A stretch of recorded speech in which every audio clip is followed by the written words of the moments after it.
لە بژانەوەی ئەمجارە باز لە بەرهەمێکی گرنگی تری کوشتتوکاڵی دەکەین کە ئێستا لە هەرێمی کوردستانە گەشەسەنێکی باشی بەخۆیەوە بینیوە. ئەم بەرهەمە کوشتتوکاڵیە دەگمەنە ئابوووریە پێی دەگوترێت زێڕی سەوس کە زۆر گرنگە لە ڕووی ئابووری و بگرە لە ڕووی کوشتتوکاڵیشەوە. ئەوەی لەم نێوەندەدا زۆر سوودمەند دەبێت خوتی جوتیارەکەیە. شێوازی گەشەکردن یاخود بەرهەمێنانی داری فستق لە هەرێمی کوردستانە ڕەنگە لە قۆناغێکی سەرەتایی بێ، بەڵام ساڵ لە دوای ساڵ ئەم بەرهەمە ڕوو لە زیادبوون دەکا، چونکە وەک جوتیاران ئاماژەی بۆ دەکەن دارفستق ئەگەر بێت و گرنگی و پاڵپشتی تەواوەتی پێ بدرێت دەبێتە سەرچاوەیەکی داهاتی باش هەم بۆ جوتیاران هەم بۆ خودی ئەوانشی کە بازرگانی پێوە دەکەن. دارفستق یەکێکە لە هەرە دارە بەوەفاکان لە ناو کەرتی کوشتتوکاڵیە، چونکە دەڵێت تۆ 5 ساڵ من بەخێو بکە و پاشان 25 ساڵ بەرهەمێکی باشت پێشکەش دەکەم. بۆ یەکەمین جار بە شێوەیەکی مەیدانی باز لە شێوازی بەرهەمێنانی فستق لە هەرێمی کوردستان دەکەین. مەبەستی من و هاوکارانمە لەم بەرنامەیەدا بە دوواداچوون بۆ ئەم بابەتە بکەین.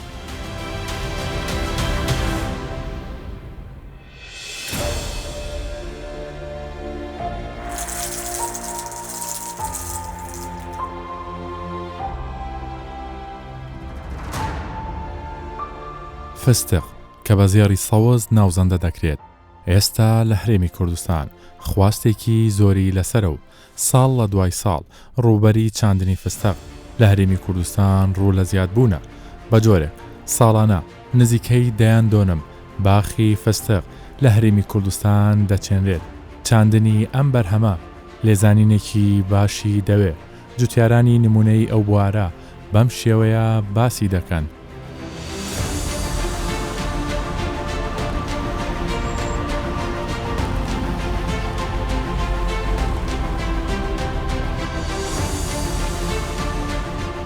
بۆ پێی بەرهەمێنانی فستق لە هەرێمی کوردستان ئەزمونێکی تازەیە. دەمەوێت وەکو جوتیارێکی نمونەی کە ساڵانێکە خەریکی لەم بابەتەیە لە سەرەتای ناشتنی نەمامێکی فستقەوە تا پێگەیشتنی بەرهەمەکە و هەناردەکردنی بۆ بازاڕەکان چۆنە بەڕێستان بۆمان باس بکەن. بەنسبەت ئەو پرسیارە کە جەنابتان ئاراستە کرد، حقیقەت پرۆسەی یان پرۆژەی داری فستق پرۆژەیەکی گرنگە لەبەر ئەوەی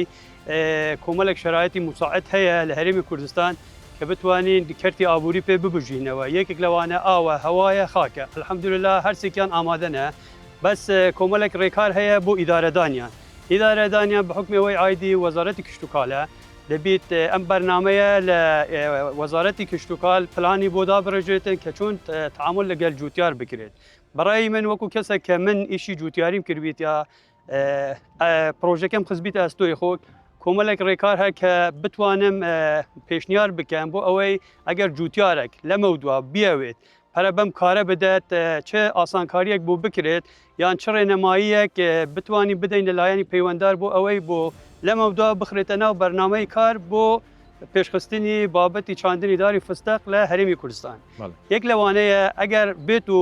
جوتیار داوای عەردی بکات، داواکارم وەزارەتی کشتتوکاڵ عەردێکی بێکێشەی بۆ دەستنیشان بکات. ئەمە یەک. دوو، بەنسبەت عەرز گەردابین دەکرێت پێویستیمان بە کۆمەڵێک مختبەر هەیە بۆ ئەوەی پێکاتەکانیان چیناتی خاکەکە دیار بکرێت کا چ ناوە پێکاتەی تێدا، چون بۆ بە حکمی ئەوەی ئەم مختبەرە پێشکەوتوانەمان لێرە نییە لە هەرێمی کوردستان. داواکارم هەم لە حکوومەت هەمیش لە لایەنی پەیوەنددار وەکو وەزارەتی کشتتوکاڵ ئەم مختبەرانە لێرە دابین بکرێت بۆ ئەوەی پاڵپشت و هاوکاری جوتیار بێت. کاک سەید، باز لەوە دەکرێت داری فستق جیاوازێکی تریشی هەیە، نێرومەی هەیە، مەسەلەن بۆ چەند مێ نێرێکی پێویستە و چۆن دەبێ بچێنرێت؟ بەنسبەت ئەو پرسیارە کە جەنابت دەرێ، طبعاً هەر نۆداری مێ دارێکی نێری پێویستە. مەرج نییە بەو حسابە ڕێزەکان ڕێزبەندی بکرێت، دەکرێت لە ناو خودی دارەکە لقێکی بکەیتە لقی نێر. بەڵام بەعام لەبەر ئەوەی دیوی مەزرعە لە هەر چاڵا دەبێت دەستنیشان بکرێت و محاولە بکەیت دیوارەیەک دروست بکەیت بە ناوی دیوارەی نێر. لەبەر چی؟ لەبەر ئەوەی زۆرجا ڕێڕەوی باکان دەگۆڕێت و ئەم باید تەسیر لەوە دەکات هەلاڵەکان لەبەر ئەوەی لەبەدەل ئەوەی بچن ناو مەزرعی تۆ دەربچن بۆ شوێنێکی تر. ئەوجا دەبێت ڕەچاوی ئەم خاڵە بکەیت. وەکو تریش جیاوازی یان نێوانی دارەکان زۆر گرنگە. طبعا داری فستق دارێکە تەمەنی زۆرە ئەوجا لە بەر ئەوەی کە تەمەنی زۆرە دەبیت لە دەستپێک حسابی ئەو نێوانە بکەیت. ستانداردەکان بۆ بەرهەمێنانی فستق بۆ نمونە دارێک ساڵانە چەند بەرهەم دەگرێت یا دۆنمێک چەند بە کیلۆیە بە تۆنە چەند فستق بەرهەم دێنێت. ئەم پرسیارە لەوانەیە جیاواز بیت بە حکمی ئەوەی چون تازە بابەتی فستق لە هەرێمی کوردستان بابەتێکی نوێیە و نەمانتوانیوە وەکو ستانداردێکی نێودەوڵەتی پەرە بەم پرۆسەیە یان پرۆژەیە بدەین. طبعا دەبیت چاو لە ئاماری دەوڵەتەکانی دەوروبەر یا ئەو دەوڵەتانە بکەین کە خەریکی چاندنی داری فستقن. هەلبەت داری فستق دارێکە تقریبا نزیک لە ڕکابەراتی سیاسیش لەبەرەوەی نێوانی ئەمریکا و ئێران حالیان خاڵێکی زۆر گرنگە ڕکابەراتی دەکەن لەسەر بابەتی بەرهەمینانی فستق. جاری وا هەیە ئەمریکا بە پێش ئێرانە، جاری وا هەیە ئێران بە پێش ئەمریکا دەکەوێت. کەچی تاریخ یان علایمی پێشوو وا پێشان دەدات بەل لە 3000 بۆ 4000 ساڵ پێش داری فستق لە شیمالی ئێران بینراوە. بەڵام چییە؟ بە حکمی ئەوەی ئەمریکا دەوڵەتێکی زلهێزە و دەوڵەتێکە ئیشوکارەکانی بە تەکنۆلۆژیان حالیان بەرهەمێکی هێنایەتەوە ئارا بە ناوی بەرهەمی UCB1 کە ڕکابەراتی دەکەن لەگەڵ هەموو دارەکانی فستق لە جیهان. ئەگەر داری فستق بە شێوەیەکی ستاندار ڕێک چۆن لەی پەروەردەی بکەیت جوان بە خێوی کەی گەورەی بکەیت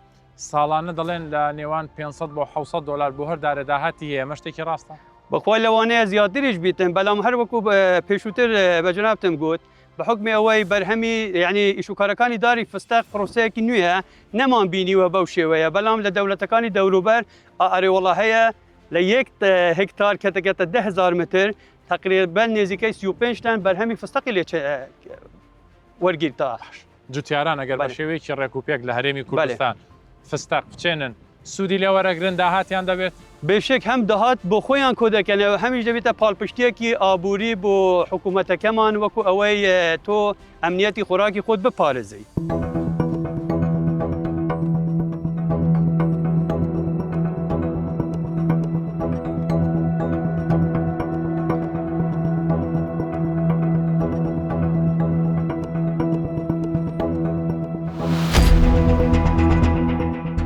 UCB1 یەکێک لە جۆرە هەرە نەمامە باشەکانی فستقە ئەمریکی بەناوبانگە بەڵام و توربە کراوە لەگەڵ ناوخۆیە ناوێکی کوردی لێنراوە بە ناوی ئەحمەد ئاغایەوە. ئەمە جیاوازیەکی هەیە کە دەمارەکەی نەبراوە. کاتێک کە دارفستق بە پێی ستانداردەکان پێمان ئەڵێن لە ناوخۆدا 5 ساڵی پێویستە بۆیە بێتە بەرهەم بەڵام کاتێک ئەم جۆری نەمامە دەچێنیت لە هەرێمی کوردستان ئەمریکیە لە ماوەی 2 ساڵدا بەرهەم دێنێت کەواتە سوودێکی زۆر باشی هەیە بۆ ئەو جوتیارانەی کە دەیانەوێت دەست بە چاندنی بەرهەمی فستق بکەن ئەم نەمامانە بکەن ئەم جۆرە بەکار بهێنن کە بە پێی ئەزمونونەکان بە پێوەی ئەو تەجروبەی کە هەیە چەند ساڵە لە هەرێمی کوردستان زۆر سوود لەم جۆرەی بینراوە.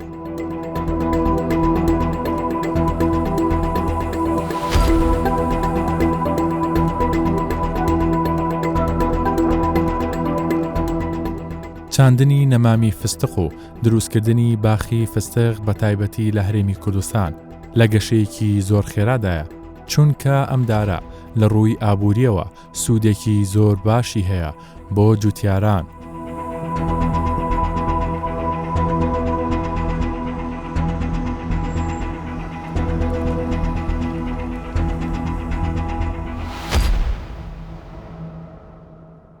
کاک قاسم جەنابتان یەکێکن لەو جوتیارە نمونیانی کە زۆر گرنگیتان بە بەرهەمی فستق داوە دەمێ بزانم کەی بوو دەست بە بەرهەمهێنان یا چاندنی دارفستەقەکان کردووە بەرەکەی چۆن ئێستا؟ ئێستا ئەمن 2014 و 15 و 16 ئەوانە زانیم فستق باش خاچ ئێرە گونجاو و فستەقی ئەمە چەند جۆردایدیمان هەبوو ئیسفادەی نەبوو بەس وەکو فستق زۆر گونجاوە بە خاچ ئێرانە. چۆن دەزانی کە داری فستق چاندنی گونجاوە لەگە خاکەکە ئێرە؟ ئەمە تەجروبەمان هەیە چەند ساڵێک پێشدا چاندومانە چەند جۆرە دارمان هەیە فستەقە نەزعەت لەمان باشتریناوە هەم بە تەڕیش ئیسفادەی باش هەیە لە بازاری هەم بە وشتیش پاژمانجینەوە دە ئەوانە فستەقەی زۆر باشی هەیە ئینتاجی باشی هەیە. تۆ نەمامەکانت لەوە وەرگرت لە حکومەت؟ ئەم لە حکومەت وەرمگرت جۆرەکەی باش لێرە لە زراعی داوام کرد لە تیان بۆ لە هەریری فستەق و باوی هەیە هێنا فستقەکە ئیسفادە لێ کردووە زۆر باشە بۆ دەڵێن 5-6 ساڵی پێدەچێت دارفستق ئەمجا بە بەردەگرێت شتی وا هەیە نە خۆی بە جۆری دارەکەیە خۆی گونجانی شوێنەکەشە ئەو خاکەی ئەتولی دەچێنی بزانانی چێن دەردەبێتن لە بۆ ئەو فستەقەی ئەو جۆرە دارێت و دەیهێنی هەڕەمەچی نەبێ بزانین چه دارە دەیچێنی ئێستا من مەجموعەکەم یعنی هەموو دەرەزەیەکە زۆر جوان دەرچۆ فستەقام زۆر باشە داریش تێدا هەیە هەتا ئەستا بەری هەنەگرتووە داریشێ پار پێرار چاندومە ئەنی بەری زۆر ئەنتکەی پێ پاش 2 ساڵ 3 ساڵ دەتوانی ئەگەر بەگەر خزمەتێکی باشی بکەیت بە گەورە و گچکەی نییە بە ڕەسەنەکەیە بە چاکەکەیە بە شێوەیەکی گشتی ئەو خزمەتانی دارفستق دەڵێن بەرگە دەگرێت زۆر ئاوی ناوێ چۆن خزمەتی بکەی باشە ئەوە خۆی لە پاش مانجی حەوت 2 3 مانجی حەوت لە سێک ئاوی دێ هەتا دەگەوێ مانجی هەشتونۆ لێ نەگەڕی ئەوە بێتن دەنا فستەق زۆر حەزی بە ئاوێ نییە حەزی بە ئاو نییە نە حەزی یعنی تۆزە شێدار بێ زۆر نەبێ کەم حەزی زۆر لە ئاوێ نییە ئەینە وەکو داری زەیتون و باوی ئەوانە بەس خاچیمە تۆزە وشکترە لەبەر هەندێک ئاویشتن هەندە عەزی لە ئاوێ نییە فستەق باش زۆر جار دەڵێن ئەگەر خوێ بکەیتە بن هەر دارێکە وشکی دەکات بەس دەڵێن دارفستق خوێی پێ بکەی باشتر دەبێ بزەبت تەماشا برای خۆکە ئەمن ئەو دارانەم هینا لەوێ کابرا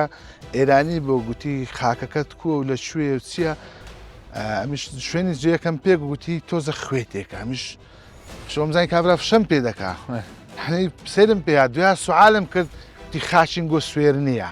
حەزی بە خاکەکەی تۆزە خوێ پێداگات ڵا بۆ نمونە پێم داکرد قەنەعات کە نەزەعەتی هەبوو ئیسفادەی هەبوو باشە ئێستاوە دەبینین فستەقی تەڕیانی وا بەردەگرێت بنمونە هەر دارێ و چەند کیلۆیە ساڵانە بەردەگرێت و ئایا ئیسفادت لێ کردووە لە بازار خواستی لەسەرە بازار خواستی زیاتر لەسەر ئەو تەڕەیە استفادەشم لێ کردووە فستەق زۆر باشە ینی بەرهەمشی جوانیشی هەیە بۆ بەرەکەتیشە و خواردنەکی سەریعی و چاچشە داری چەند کیلۆ دەدا ساڵانە بە قورحان ئەوە بەدار دەگۆڕێ بە جەو دەگۆڕێ بە ئێستا من پێش ئێستا جارە بەرەی سوتاوە ئێستا لەمونە ئەو بەرەش کەمی پێوە ماتۆ دیسانێ دەنا کولی دارێک 56 کیلو پێوە دەبێت 20 کیلو 30 کیلو کەمتر پێوە نییە بەس جە و کەش و هەوایەکە باشە تۆ هەر کاتێن فستقە تەڕە بێتە بازار خواستی لەسەرە کیلۆی لە 15 کەمتر نایک ئەگەر خاکێ گونجاو بێت تۆ داوا دەکەی کە جوتیارەکان دار فستق بچێنن بۆ ئیسفادی دەکەن داوا لە هەموو جوتیارەکان دەکەم فستق بچێنن لە بۆ ئەو خاکەی پشت هەولێرێ خاچی زەیتون و فستەقی ئیسفادەشی هەیە استفادەشی هەیە ڕێنمایەکانی حکومەتەکەمیشی هەیە هەبوو ئەو نەمامگانی کە لێتان وەرگرت ئیسفادەتان لێ کرد ئەمە زۆر ئیسفادەمان لەو جەماعەتی زراعی چکو داوامان کرد وتیان کتابیان نەبوو بکردین لە دیان ئەهریدێ چین فستەق و زەیتونمانینە باوی ئەگەر بەسەر جوتیارانی تردا تەوزیعکرێت ینی پێشبینی دەکەی بەرهەمی فستق لە ساڵانی داهاتوە زیاتر بەرز ببێتەوە دانە فەلاگە ئیش بکە وەکو ساڵەکانی زوو فەلاخۆی بەدار و بار و ئەوی ئیشکار خەڵک تەمبەڵ بووە تەمبەڵەکەی نیڵتن قەنەعات بکە لە هەموو شتی باشتر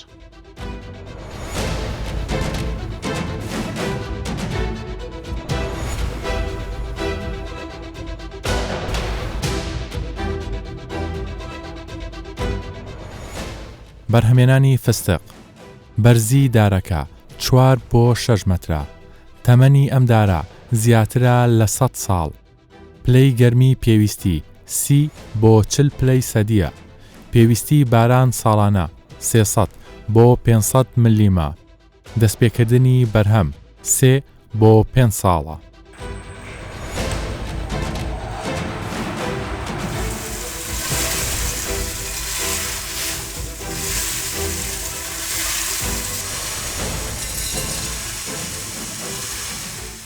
لە هەرێمی کوردستان چەندین کارگەی ئامادەکردنی چارەزات هەن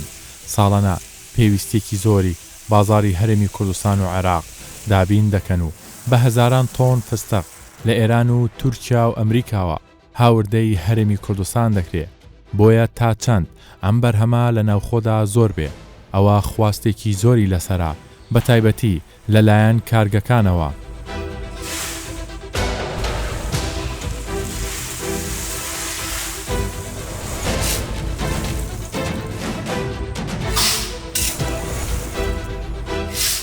فستق جاتر لە ئێران و لە تورکیا و لە وڵاتە یەکگرتوەکانی ئەمریکا لە وڵاتانە هاوردە دەکرێن بستك ئەمە دەهێنین بە خاوی دەهێنین ئەو زیاتر ئەوەی خواستی لەسرە بستەی ئێرانیە چونکە چەند جۆری هەیە بستەی ئەکبەری هەیە بستەی ئەحمەدی هەیە بستەی بندقی هەیە بستەی کەلەقوتی هەیە ئەوانەش هەموو ئونسیان هەیە زۆر خواستێکی زۆری هەیە لە کوردستان هەروەها لە عێراق ئەمە کە دەهێنن بە خاوی دەهێنن 50 کیلۆیی یەکەم جار دەیبرژێنین بە خاوی پاشان سووری دەکەین یاخود دەیکەینە ترش یاخود تامیتری لێ دەدەین یاخود خوێی لێ دەدەین حەسەبی تەڵەبی ئەوانەی کە داوا دەکەن مشتریەکانە ئەمەش داواکارین لەبەرەوەی خواستێکی زۆری لەسەر پێی چونکە بستە شای سەرەزاتە ینی مەلیکی سەرەزاتە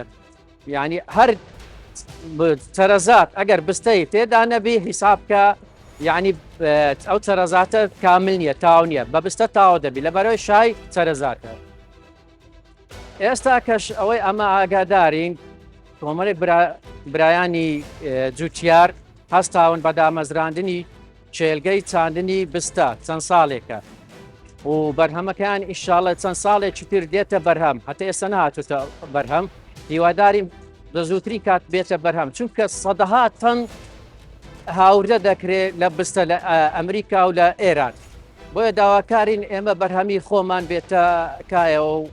ئەمە سوودی لێوەرگرین خەڵکی سوودی لێوەرگرین و هەروەها ببێتە هۆی مایەی ئەوەی بەرزکردنی سەرمایەی وڵاتەکەمان.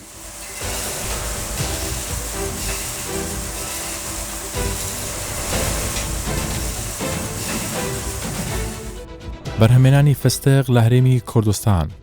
ڕووبەری زەوی چانراو 1500 بۆ 2000 دۆنم ژمارەی دارفستقەکان 6000 دارە ژمارەی ئەو جوتیارانەی فستق بەرهەم دەهێنن 700 جوتیارە فرۆشی نەمامی فستق ساڵانە 4500 نەمام دەفرۆشێت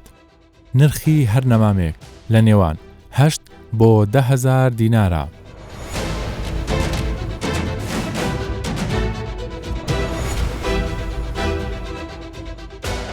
سەرکەوتنی ئەم باخە نمونەیانە خواستی چاندنی ئەم بەرهەمەی لە لای جوتیاران زیاتر کردووە چونکە حکومەتیش پاڵپشتی دەکات ساڵانە زیاتر لە 40 تاوەکو 50,000 نەمام بە نرخی پاڵپشتی بەسەر جوتیارانی هەرێمی کوردستاندا داباش دەکرێت.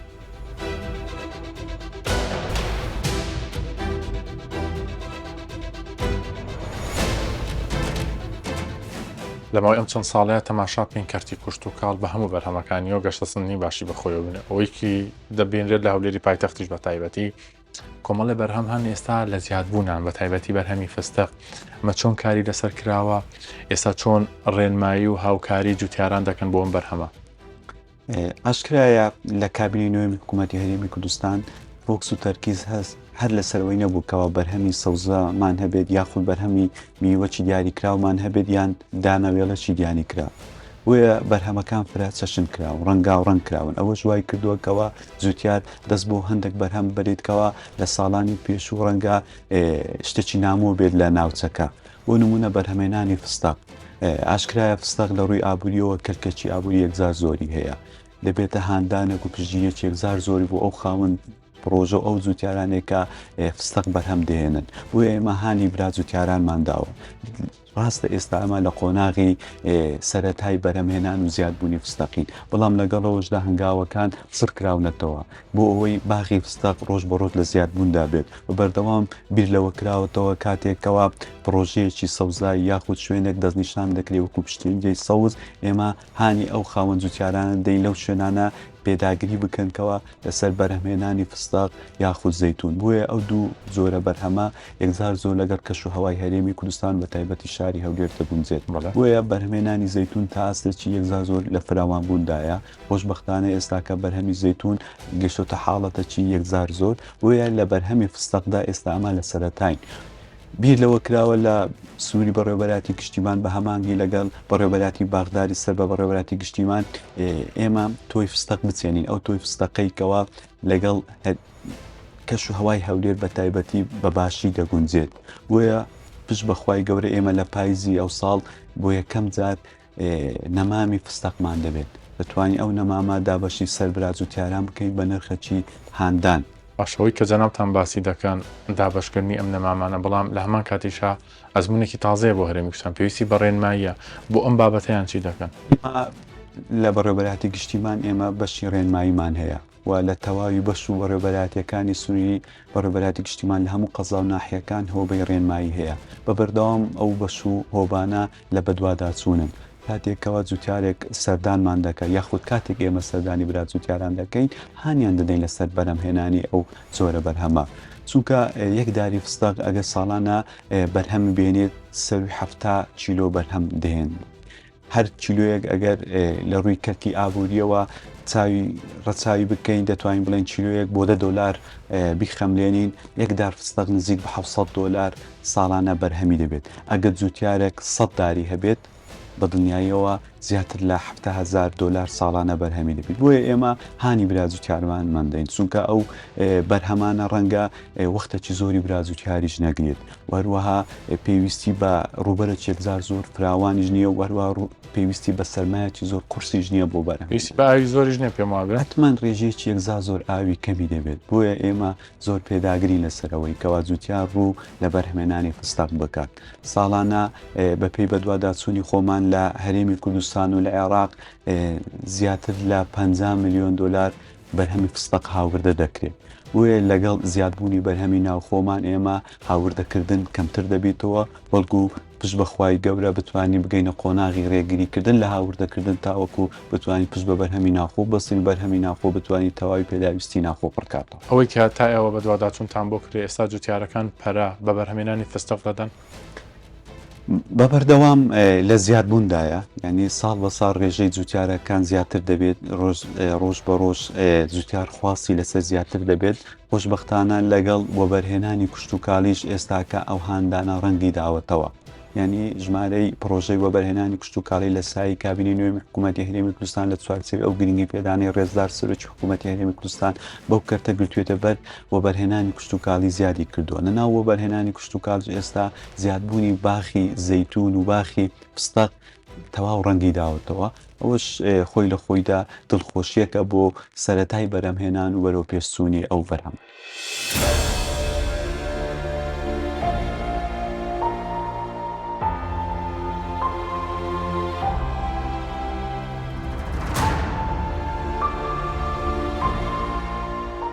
ئەو وڵاتانەی زۆرترین بەرهەمی فستق بەرهەم دەهێنن لەسەر ئاستی جیهان ئەمریکا، ئێران، تورکیا، سووریا، چین بەرهەمی هەناردەکردنی فستق ساڵانە 500 بۆ 600,000 تۆنە بازرگانی فستق ساڵانە زیاترە لە $5 ملیار.